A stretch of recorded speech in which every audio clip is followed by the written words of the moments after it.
Ever feel like every website you visit is trying to, like, get inside your head? Yeah. Well, today's deep dive, we're going full-on digital detective, trying to decode those breadcrumbs. And get this, we're starting with a source that might raise a few eyebrows. Yeah.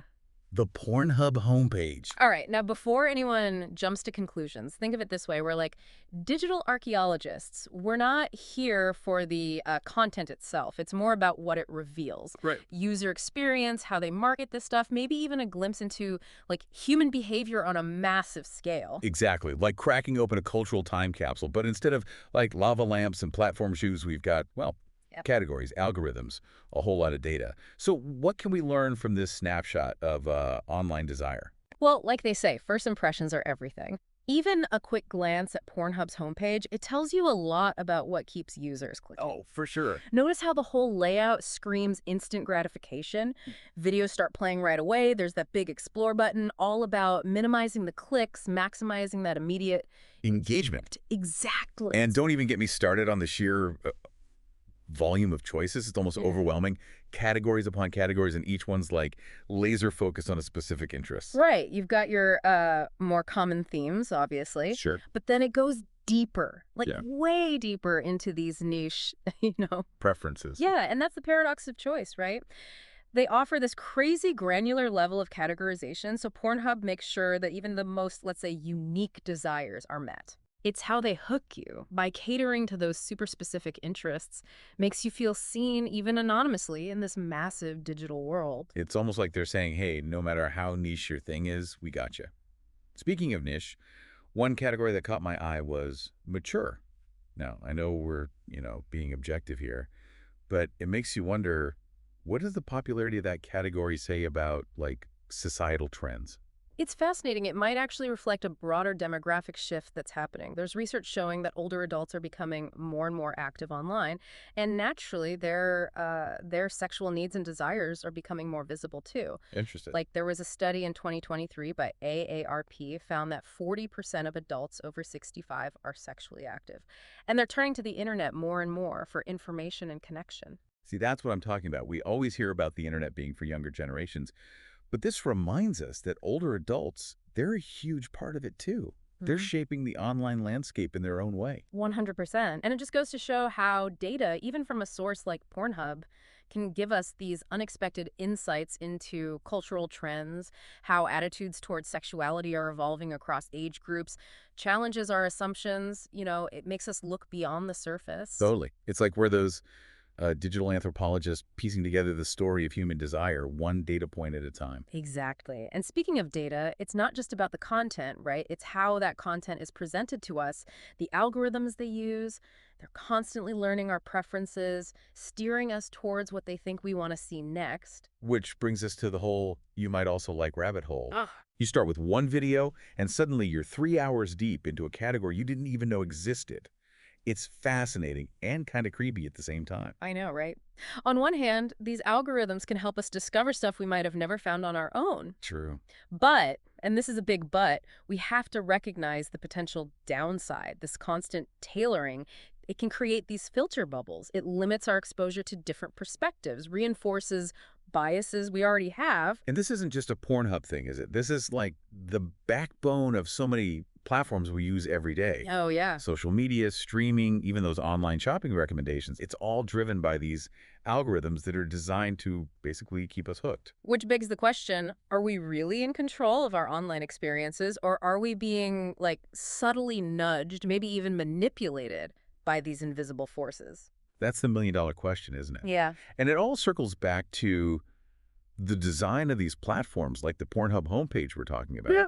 Because beyond the explicit stuff, what we're really looking at is the psychology of user engagement, the tactics they use to grab our attention and hold it, and the ethical stuff, that comes up when technology taps into our deepest desires.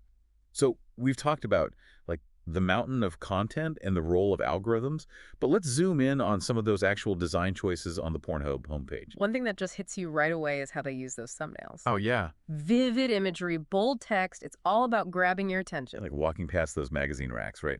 Each cover screaming for you to pick it up. Exactly. It taps into that like primal instinct we have to zero in on anything visually stimulating. And you notice how many videos are tagged HD or 4K? Yeah, actually, I never really thought about it, but yeah. It's subtle, but it's sending a message about quality. Instant gratification, but make it high def. They know we want the best of the best, even for this. It's crazy how they weave those little cues into the design, even the words they use in the category titles. Hot, new, trending. It's like they're trying to create this sense of urgency. Oh, it's FOMO, 100%. Fear of missing out. By highlighting what's popular, what's just been added, it's like the site's telling you, hey, you need to keep up, don't get left behind. So it's not just about what we want to see, it's about what they want us to see too. Exactly. And that's where we get into the whole debate about ethical web design. Right. Because some people might say, hey, it's just marketing, lighten up. Sure. But you can't deny how effective these techniques are at, for lack of a better word, manipulating how users behave. And then there's the whole, potential for addiction. Yeah. That's a whole other can of worms. Oh, absolutely. And it's kind of ironic. The same things that make a website engaging, the instant gratification, the never-ending scroll, the constant notifications, those are the same things that can lead to unhealthy habits. Like that saying, if you're not paying for the product, you are the product. Yeah, Our attention is what they're after, and these sites are built to keep us hooked. that's the game, unfortunately. But, okay, let's zoom out for a second. Be Beyond the individual user, what about the bigger picture? We talked about that mature category reflecting an aging demographic, which is interesting enough. But what about some of those, well, let's say more taboo categories? What do those tell us about society? That's where it gets really juicy from like a But it forces us to at least have these important conversations about consent, representation, where fantasy ends and reality begins. And those conversations are even more important when you factor in the potential for exploitation. Because while we're here analyzing the design, the data, all of that, it's crucial to remember there are real people behind every video Oh, absolutely. with their own stories, their own reasons for being there, their own vulnerabilities. Right. It's easy to get caught up in the technical stuff, but we can't forget the human element. It's our responsibility to approach this whole topic thoughtfully, ethically, because there are real consequences for real people. So it's like easy to forget that there are real people involved when we're talking about, algorithms and data. Exactly. And that kind of leads us to the whole, for lack of a better term, business of pleasure. Because, I mean, Pornhub might offer a ton of free stuff, but it's still a business, right? Right. So how does that even work? How does a site like this make money if they're giving away most of their content? Well, they've got a few tricks up their sleeve. First, there's the whole premium subscription thing. Sure. Yeah. Ad-free viewing, exclusive content, better video quality, that kind of thing. It's pretty standard, really. Lots of platforms do it.